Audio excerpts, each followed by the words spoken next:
Votre objectif, c'est d'être plus envahissant que les plantes envahissantes. C'est ça?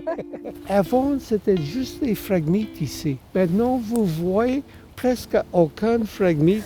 Et on attaque tout le temps. L'autre jour, je faisais du vélo ici sur la piste cyclable, puis j'ai entendu un bosquet bourdonner, puis c'était plein de fleurs sauvages. Puis je me suis rendu compte que c'était des lieux entretenus par probablement le couple retraité qui lutte le plus contre les espèces exotiques envahissantes.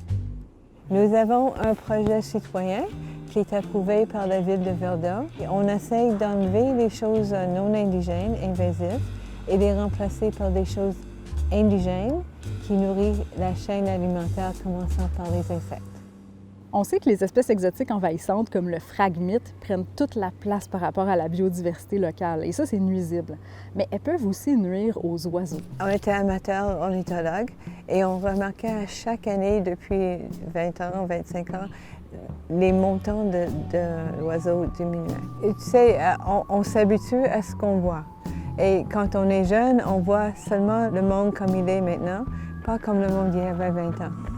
Alors nous, on est assez vieux pour voir la différence et on s'inquiète. La plupart des oiseaux nourrissent leurs jeunes de chenilles. Les chenilles mangent seulement les feuilles de une ou deux plantes indigènes. Ils n'ont pas la chimie pour absorber la nourriture des plantes non indigènes. Donc là, votre idée, c'était en remettant des plantes indigènes pour nourrir des insectes, ça va aider les oiseaux? Absolument, parce que les chenilles sont essentielles pour les petits oiseaux.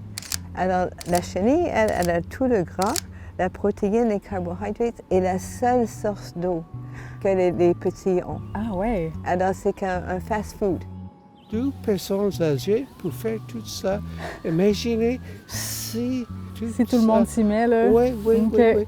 On va avoir un grand impact. Il y a des gens qui passent et ils disent « Vous êtes seulement 2 à faire tout ça? » J'ai dit « Oui, mais imagine si on était 3. »